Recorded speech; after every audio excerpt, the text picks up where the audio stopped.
11h20, merci d'être avec nous en direct sur TV Finance et il est temps de retrouver Louis-Antoine Michelet. Bonjour. Bonjour. Vous êtes analyste indépendant et puis vous nous présentez régulièrement des PME françaises cotées pour savoir un petit peu leur actualité, qu'est-ce qui les truste. Aujourd'hui, on va parler de Morel & Prom. C'est une société pétrolière spécialiste donc de la production d'hydrocarbures mais aussi de gaz naturel qui est cotée sur Euronext. Son titre a gagné 0,51% hier à 5,86 € et puis elle poursuit son redressement depuis quelques mois après des petites semaines de moins bien. Alors qu'est-ce que vous pouvez nous en dire? Alors tout d'abord, Morel & Prom, j'ai intitulé cette présentation Rebond en perspective parce que donc Morel & Prom c'est une société franco-indonésienne puisque depuis février 2017 le groupe Pertamina est rentré au capital, je crois de l'ordre de 25%. Comme vous l'avez dit, 3 activités, production et exploration d'hydrocarbures, 90% du chiffre d'affaires et le reste c'est du forage, 4% du chiffre d'affaires. La répartition géographique, 90% du chiffre d'affaires se réalise au Gabon, 4% en Tanzanie et le reste ailleurs. Ce qu'on a remarqué, donc le CA, le chiffre d'affaires 2017 est, je dirais, plein de bonnes perspectives et très encourageant puisque globalement le CA ressort en hausse, la structure bilancielle est assainie, le groupe a réussi à renégocier sa dette en dollars, à la libeller en dollars contrairement à l'euro avant et finalement, eh bien ce à quoi on a assisté, comme vous le dites récemment, même si le titre a pris quasiment plus de 60% depuis le 1er janvier 2018, effectivement, on a assisté à des prises de bénéfices sur le titre. Certains investisseurs qui sont probablement entrés au capital il y a longtemps ont décidé de prendre leurs bénéfices. C'est pour ça que le titre a accusé un petit recul ces derniers jours. Ceci étant, début août 2018, la société a publié ses résultats du premier semestre 2018 qui restent et qui sont dans la lignée du chiffre d'affaires de 2017, de la publication de 2017, c'est-à-dire que le chiffre d'affaires prend 14% et ce tiré par la hausse du prix moyen de vente de l'huile, puisque le Brent en moyenne donc a été vendu, enfin le groupe a vendu en moyenne son pétrole à 69,2 $ le baril, ce qui a un impact évidemment sur le BE qui prend 27% et également sur la marge de BE puisqu'elle ressort à 51% contre 45% précédemment. Le résultat net bascule dans le vert puisque désormais il a 20 millions d'euros contre moins 56 millions d'euros au semestre 2017, au premier semestre 2017 et enfin les flux de trésorerie ressortent à 265 millions d'euros contre 217 millions d'euros. Donc tout ceci reste plutôt encourageant, évidemment tiré par, selon les mots du président, du board, eh bien l'environnement aujourd'hui économique est plutôt favorable puisque aujourd'hui donc le cours du baril de pétrole, puisque c'est quand même je dirais la matière première sur laquelle il faut s'arrêter pour pouvoir comprendre l'évolution du titre, eh bien l'application des sanctions américaines prévues pour novembre commence déjà à se faire ressentir, c'est-à-dire que plusieurs analystes commencent à estimer que la production, l'exportation iranienne eh bien, est en train de baisser de 1,5 million, entre 1 et 1,5 million de barils par jour, sachant qu'aujourd'hui la production iranienne tourne autour à peu près de 3 millions de barils par jour. Donc c'est un impact considérable. On pense aussi également aux tensions en Libye et au Venezuela qui peuvent avoir un impact positif sur le cours du baril de pétrole. Et enfin, toujours en rapport avec cet environnement économique favorable pour les comptes de la société, l'appréciation du dollar par rapport à l'euro pourrait avoir un impact positif sur le chiffre d'affaires de la société. Alors on le voit, il y a des bons chiffres, mais quand même la production au Gabon a reculé de 13%, mais ils ont réussi à limiter la casse. Alors ils ont réussi à limiter la casse parce qu'en parallèle de ça, ils ont remis en activité 11 puits qu'ils avaient cessé d'exploiter depuis 3 ans, et donc la production va revenir petit à petit. Il faut que l'exploitation se fasse, va pas se faire d'un coup, et donc on estime effectivement la production au premier semestre a légèrement baissé, mais l'impact, étant donné qu'en parallèle de ça le prix du baril de Brent a augmenté, l'impact sur le chiffre d'affaires ne se fait pas ressentir. Donc tout ça est très encourageant pour le deuxième semestre 2018. Alors justement, au 30 juin 2018, Morel & Prom affiche une position de trésorerie qui est à 265 millions d'euros, mais un endettement net de 335 millions d'euros. Alors est-ce qu'on doit s'en inquiéter ou pas du tout? Alors on ne doit pas s'en inquiéter dans la mesure où quand on décortique cet endettement, on se rend compte qu'il y a beaucoup d'obligations en fait d'Océane qui composent cet endettement. Donc ça veut dire que je dirais quand on comprend l'endettement et notamment la structure des charges financières, les charges financières alors je crois que c'est fin 2017 représentent à peu près 41 millions d'euros, ce qui est très important et dans les valorisations, dans les techniques de valorisation qu'on verra précédemment, ça a un impact important. Ceci étant, quand on enlève, donc en fait la moitié de ces charges financières sont composées de charges non récurrentes, ce qui fait que globalement on devrait avoir en récurrence une masse de charges financières de l'ordre de 20 millions d'euros, ce qui est tout à fait raisonnable et ce qui dans nos modèles de calcul DCF notamment, eh bien, un impact moins important que ce qu'il pourrait avoir, ce qu'il a aujourd'hui quand on valorise la société à ces niveaux-là de charges financières. Donc vous l'avez dit, Morel et Prom a été boosté donc par le prix du pétrole. Qu'est-ce qu'on peut attendre là jusqu'à décembre? Est-ce qu'on peut attendre que ça continue de bien monter? Écoutez, c'est difficile à dire dans la mesure où les marchés aujourd'hui sont un peu dubitatifs. Tout à la fois, on a donc ces tensions géopolitiques qui portent le cours du Brent, enfin du pétrole, à la hausse.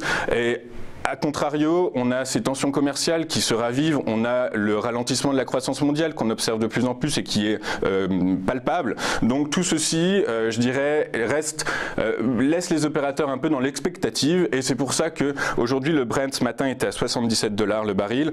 Avoir en ligne de mire une résistance à 80 peut avoir du sens. Au-delà, il faudrait avoir plus de catalyseurs pour voir dans quelle mesure le cours pourrait éventuellement aller chercher, travailler à la hausse. Ceci étant, donc l'impact aujourd'hui reste, je dirais, relativement neutre pour l'instant. En tout cas, toujours est-il que ça reste plutôt encourageant pour le titre sur 2018. Ouais. Mais effectivement, il faut voir qu'en ce moment, il y a des tempêtes qui sévissent au large des États-Unis et donc qui perturbent beaucoup l'extraction de pétrole. Il y a aussi donc la baisse des exportations iraniennes, vous l'avez dit, qui inquiète beaucoup. Pourtant, le cours se porte pas si mal que ça, malgré toutes ces attaques de toutes parts. Alors, oui, c'est vrai. Ceci étant, on attend en fin de semaine un rapport de l'AIE qui va nous dire quel est le niveau de production réel aujourd'hui. On attend également l'état des stocks américains qui va nous dire, alors l'état des stocks qui a diminué drastiquement, les dernières statistiques nous ont montré que les stocks avaient diminué drastiquement, ce qui a porté le cours à la hausse. Ceci étant, il faut rappeler qu'on est en période estivale, période de voyage, les ménages américains prennent leur voiture, prennent l'avion, prennent le bateau, le ferry, et donc tout ceci, ça porte sur la demande. On verra donc sur le mois de septembre quel va être l'impact sur le cours du baril. Ceci étant, donc la croissance mondiale donc ralentit, ça devrait avoir un impact.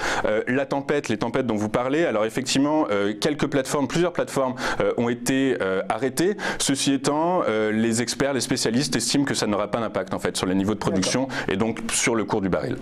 Bon, donc pour l'instant, pas d'inquiétude, éventuellement des petits mouvements, des petites poursuites, des petites prises de bénéfices éventuellement qu'on pourrait attendre, mais ceci étant, les tensions commerciales avec la Chine effectivement sont en train de se raviver. Ceci étant, un jour on entend qu'elles sont en train de diminuer, que finalement quand on regarde... Ça change de jour en jour. Ça change de jour en jour. Alors c'est pour ça qu'il faut réellement lire les conclusions des différentes parties prenantes à ces négociations pour voir et comprendre quel est le niveau finalement des droits de douane supplémentaires qui sont mis en place. Puisque finalement, ce qu'on rend compte, alors ça n'a rien à voir avec le pétrole, mais sur l'automobile américaine, on se rend compte donc que dans les négociations, Trump exige que 75% des produits qui composent une voiture et qui sont fabriqués aux États-Unis soient d'origine américaine. Et si finalement ce ratio n'est pas respecté, le droit de douane augmentera de 2,5%. Donc on est très loin des niveaux qu'on nous annonçait. Donc il faut très clairement prendre beaucoup de recul sur ces tensions commerciales avec la Chine et respirer et essayer de vraiment avoir de la matière fondamentale pour pouvoir les comprendre. Je vais basculer sur la valorisation. Oui. Puisque comme d'habitude, donc le parcours boursier de Morel et Prom depuis 3 ans a pris 37,62, sur un an donc en corrélation avec l'évolution des cours du baril de Brent a pris 67%, depuis le 1er janvier 62%, et sur un mois a perdu 6,09 dû notamment à ces prises de bénéfices suite à la publication du CA 2017 et du T1 2018. Par les multiples, j'ai un pair de 6,13, un VE sur EBITDA à 7,53, VE sur EBIT 7,17, ce qui me fait une moyenne de 7,35. On verra que ça rejoint finalement les niveaux graphiques que l'on trouve sur cette plateforme tirés de BNB Commodities par les DCF. Donc je suis à 6,64, donc on voit qu'il y a une légère différence de 70 centimes, mais donc c'est pas très important. Donc mes hypothèses, je suis toujours sur des exercices, je prends une croissance moyenne de CA de 13,3 que je fais volontairement ralentir, c'est-à-dire que 2018 et 2019, j'ai un taux de croissance qui est compris entre 15 et 18% de chiffre d'affaires, et puis après je le fais descendre à entre 10 et 12,5.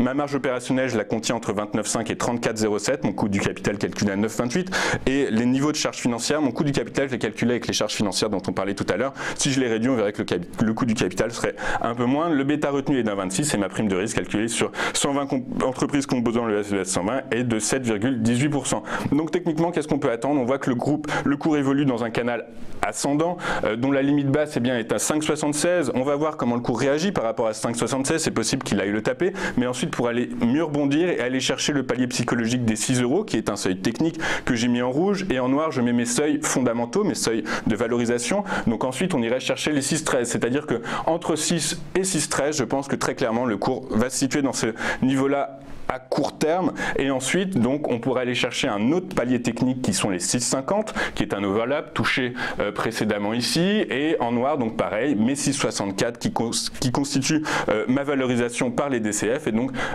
très probablement le cours devrait se situer donc entre les 6,50 et les 6,64 à un moment. Voilà pour mon analyse fondamentale. Donc très clairement les catalyseurs, le cours du baril, la structure financière de la société qui se réadapte à son marché, et puis évidemment donc des incidences géopolitiques et macroéconomiques qui porteront le cours à la hausse ou à la baisse. Mais en tout cas, les publications de fin 2017 et du S1, donc du premier semestre 2018, sont très encourageantes pour Morel et Prom, en tout cas jusqu'à fin 2018. Bien, merci beaucoup. C'est moi qui vous remercie d'être venu nous parler donc de Morel et Prom. Je rappelle que vous êtes analyste indépendant.